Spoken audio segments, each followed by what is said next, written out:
लोगों की इच्छा होती है कि हम हमेशा स्वस्थ रहें, लेकिन आपको ये समझ नहीं आता है कि सेहत को अच्छा रखने के लिए क्या करना चाहिए। अगर आप भी चाहते हैं कि आपको कोई बीमारी ना हो और आप हमेशा स्वस्थ रहें, तो इसके लिए आपको सबसे पहले अपनी प्रकृति को जानना होगा। क्योंकि हर व्यक्ति की प्रकृति ये अलग होती है और जो चीज दूसरे के लिए फायदेमंद है, हो सकता है वो आपके लिए नुकसानदेह हो। प्रकृति को मॉडर्न मेडिसिन की भाषा में अगर कहें तो यह है आपका डीएनए। ये वीडियो पूरा देखने के बाद आपको अपनी प्रकृति को समझने में मदद मिलेगी और आप अपने हेल्थ का बेहतर तरीके से ध्यान रख पाएंगे। नमस्कार, मैं वैद्य आशुतोष तिवारी ऋषा आयुर्वेदा इस चैनल में आपका स्वागत करता हूँ। प्रकृति यानी क्या?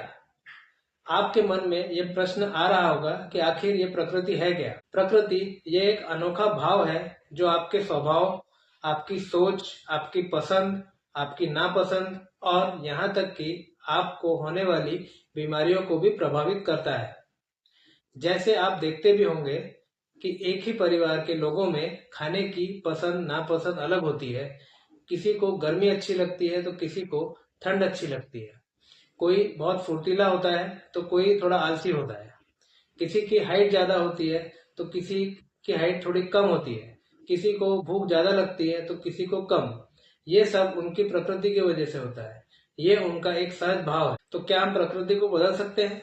नहीं, प्रकृति को बदला नहीं जा सकता, क्योंकि ये प्रकृति गर्भ धारण के समय ही तय हो जाती है और पूरी उम्र आपके साथ ही रहती है। और इसीलिए प्रकृति को जानना बहुत जरूरी हो जाता है।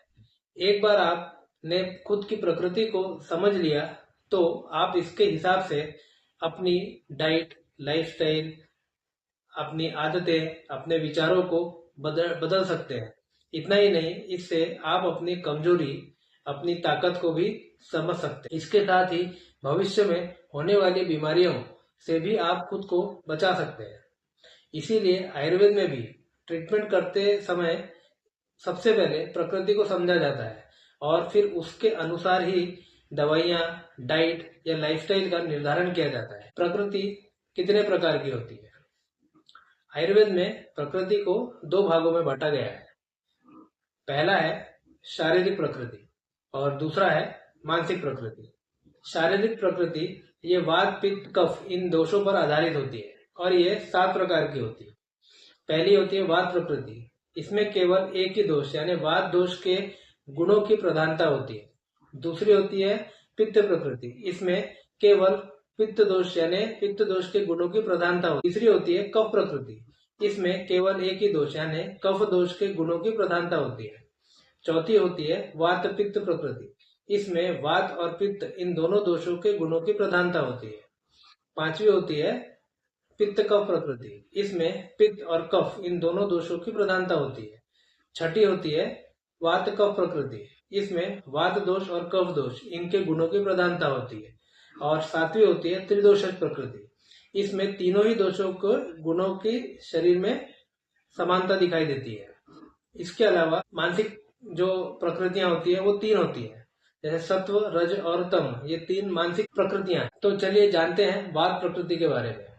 वात प्रकृति के व्यक्ति ये शारीरिक रूप से दुबले पतले होते हैं और इनकी हाइट या तो बहुत कम और या तो फिर बहुत ऊंचे होते हैं। इनका वजन कम होता है और बहुत कोशिश करने पर भी इनका वजन बहुत ज्यादा नहीं बढ़ता। इनकी त्वचा और बालों में रूखापन होता है और बालों में रूखापन होने के कारण ये जल्दी झड़ भी जाते हैं। इनके अंदर धैर्य, स्मरण शक्ति, बुद्धि ये सब अस्थिर होती है। मतलब इन्हें कोई चीज बहुत जल्दी समझ में भी आ जाती है और फिर उतने जल्दी ये इसे भूल भी जाते हैं। वात प्रकृति के लोगों की इम्यूनिटी भी कम होती है।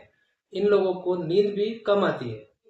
वात प्रकृति के लोग बात करते समय थोड़ा अटकते हैं और या फिर बहुत ही जल्दी जल्दी ये लोग बात करते हैं। इन्हें मीठा, खट्टा और नमकीन ऐसी चीजें खाना पसंद होती है और इनके लिए ये फायदेमंद भी होती है। चलते समय इनके हड्डियों से कटकट की आवाज आती है या उंगलियां भी ये चिटकाते हैं तो कटकट की आवाज आती है। इन लोगों को ठंडी अच्छी नहीं लगती और यहाँ तक कि ठंडा खाना भी ये लोग पसंद नहीं करते। वात प्रकृति के लोगों की पाचन शक्ति ये विषम होती है। विषम का मतलब असमानता देखी जाती है। इन्हें कभी तो भूख अच्छी लगेगी और कभी एकदम भूख नहीं लगेगी। कभी तो इनका खाना पूरा अच्छे से पच जाएगा और कभी बिल्कुल पचेगा ही नहीं।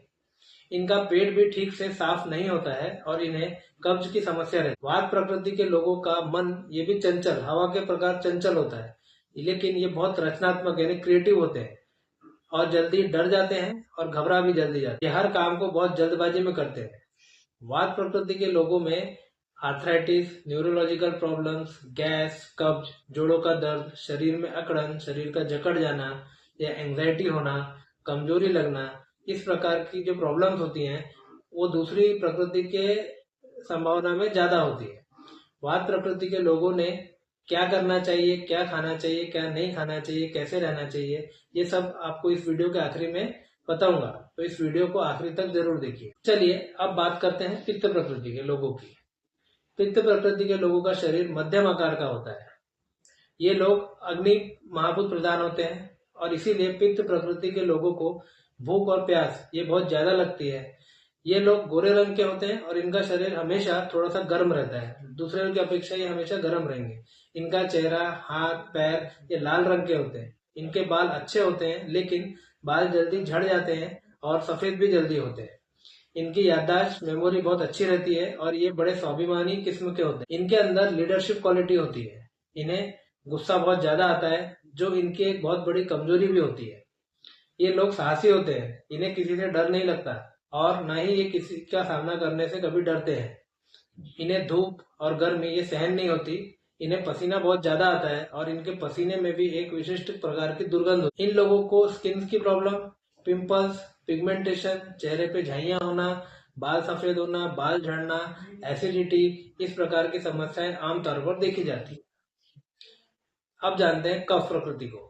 कफ प्रकृति ये जल प्रधान प्रकृति, इसीलिए कफ प्रकृति के लोग जो होते हैं वो सौम्य होते हैं और इनका शरीर हष्ट पुष्ट और इनकी फिजिकल स्ट्रेंथ भी बहुत अच्छी होती है। इनकी स्किन सॉफ्ट होती है और इनका रंग जो होता है वो गेहुआ या फिर गोरा होता है। इनका जो गोरापन होता है ये हल्का सा पीलेपन लिए होता है। इनके बाल अच्छे, काले और घने होते हैं। ये कफ प्रकृति के लोग धार्मिक होते हैं और इनकी वाणी भी बहुत सॉफ्ट रहती है। ये स्वभाव से शांत होते हैं और ये बात भी बहुत कम करते हैं। इनकी याददाश्त बहुत अच्छी रहती है और एक बार कोई बात अगर इनके दिमाग में घुस गई तो ये लंबे समय तक इसको याद रखते हैं। ये हर काम को सोच समझ कर करने वाले होते हैं और इन्हें बिल्कुल कोई जल्दबाजी नहीं करते।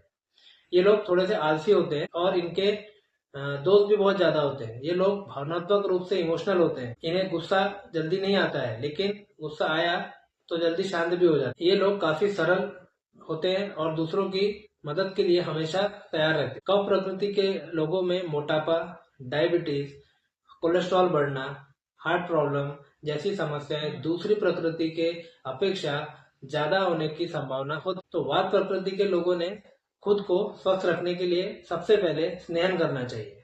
स्नेहन का मतलब होता है शरीर में चिकनापन लाना। वात दोष में रूखापन ये गुण अधिक होता है और जिसके कारण शरीर में भी रूखापन आ जाता है। इस रूखेपन को कम करने के लिए शरीर को चिकनाहट की जरूरत होती है। इसके लिए वात प्रकृति के लोगों ने तेल की मालिश जरूर से करना चाहिए और खाने में भी इन्होंने थोड़ा सा तेल दूसरों की अपेक्षा ज्यादा लेना चाहिए। तेलों में भी तिल का तेल का उपयोग करना सबसे अच्छा माना जाता है। आयुर्वेद में तिल के तेल को श्रेष्ठ कहा गया है, खाने के लिए भी और मालिश करने के लिए। तिल का तेल ये गर्म होने से वात के शीत मतलब ठंडे गुण को भी थोड़ा सा कम कर देता है। और मालिश के लिए तिल के तेल के अलावा आप सरसों का तेल भी इस्तेमाल कर सकते हैं या फिर आयुर्वेदिक जड़ी बूटियों से सिद्ध बने हुए आयुर्वेदिक तेल का भी उपयोग आप कर सकते हैं। देखिए, आयुर्वेद में तो शरीर को रोज तेल लगाने के लिए कहा गया है और इसके फायदे बताते हुए भी कहा गया है कि रोजाना अभ्यंग करने से मतलब तेल लगाने से आप ज्यादा लंबे समय तक जवान रहते हैं, शरीर में थकावट नहीं होती है और ये वात दोष को कम करने के लिए सबसे प्रभावशाली उपाय बताया गया। अभ्यंग करने से वात दोष से जुड़ी सभी समस्याएं या बाकी जो भी समस्याएं वो समाप्त हो जाती है। वात प्रकृति के लोगों ने अपने खाने में मीठा, खट्टा और नमकीन ये 3 स्वादों को जरूर लेना चाहिए, क्योंकि ये तीनों ही वात दोष को नियंत्रित करने में मददगार होते हैं। इनके लिए दूध ये बहुत ही अच्छा होता है। इसके साथ ही बादाम, अखरोट जैसे ड्राई फ्रूट भी इनके लिए अच्छे होते हैं। वात प्रकृति के लोगों को चना, छोला, राजमा, मटर ये सब नहीं खाना चाहिए। इन्होंने ज्यादा उपवास करना या लंबे समय तक भूखे रहना इनके लिए अच्छा नहीं होता है। इससे इनके शरीर में वात बढ़ जाता है। इन लोगों ने रात में देर तक जागना भी नहीं चाहिए। इन लोगों के लिए ज्यादा व्यायाम करना भी अच्छा नहीं माना गया है, बल्कि इन्होंने ज्यादा व्यायाम करने के बजाय योग, प्राणायाम और मेडिटेशन करना इनके लिए अच्छा माना गया है। इन लोगों के लिए आयुर्वेदिक औषधियां जैसे दशमूला रिष्ट, अश्वगंधा रिष्ट ये काफी फायदेमंद होती हैं। पित्त प्रकृति के लोगों ने कुछ सावधानियां रखनी चाहिए, जैसे इन्होंने बहुत मिर्च मसालेदार या फिर बहुत तली हुई चीजें नहीं खाना है। ये इनके लिए अच्छी नहीं होती है। इनके लिए खट्टा और ज्यादा नमक वाली चीजें जैसे अचार, पापड़, प्रोसेस फूड, चाय, कॉफी ये भी इन लोगों के लिए अच्छा नहीं होता है। इन लोगों ने खाने का समय कभी भी स्किप नहीं करना चाहिए। मतलब भूख लगने पर इन्होंने खाना तुरंत खा लेना चाहिए, ज्यादा देर तक भूखे नहीं रहना चाहिए।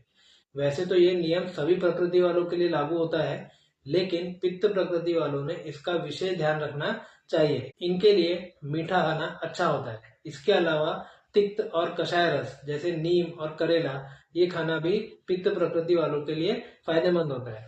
दूध भी इनकी सेहत के लिए बड़ा अच्छा होता है। आंवला, आंवले का रस, एलोवेरा, एलोवेरा रस, नारियल पानी ये भी इनकी सेहत के लिए काफी फायदेमंद होता है। पित्त पित्त प्रकृति वालों ने व्यायाम करना चाहिए, लेकिन ये बहुत अधिक प्रमाण में नहीं करना चाहिए। अब जिनकी कफ प्रकृति है उन लोगों के लिए मिठाई, दूध, दूध से बनी हुई चीजें जैसे पनीर, मक्खन, मलाई, बहुत ज्यादा तला हुआ, खट्टा और नमकीन ये खाना अच्छा नहीं होता है।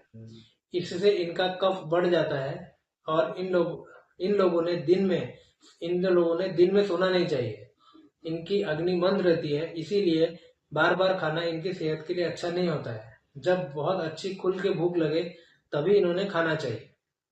कफ प्रकृति के लोगों ने खाने में मसाले या गरम मसाले जैसे दालचीनी, काली मिर्च इनका उपयोग करना इनके लिए फायदेमंद होता है। कफ को कम करने के लिए शहद को सबसे अच्छा माना गया है। तो कफ प्रकृति लोगों ने शहद को पानी में मिलाकर लेना चाहिए। लेकिन यह एक बात ध्यान रखिए कि शहद को कभी भी गर्म पानी के साथ नहीं लेना चाहिए, क्योंकि शहद और गर्म पानी ये विरुद्ध आहार है।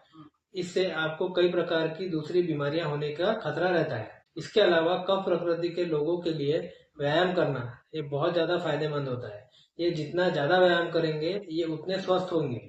इसीलिए इन लोगों ने हमेशा व्यायाम करते रहना चाहिए। तो इस तरह आप अपनी प्रकृति को समझकर फिर उसके हिसाब से आपके लिए क्या अच्छा है और क्या नहीं ये जानकर आप अपनी डाइट और लाइफस्टाइल में सुधार करके और थोड़ा बदलाव करके लंबे समय तक निरोगी रह सकते हैं।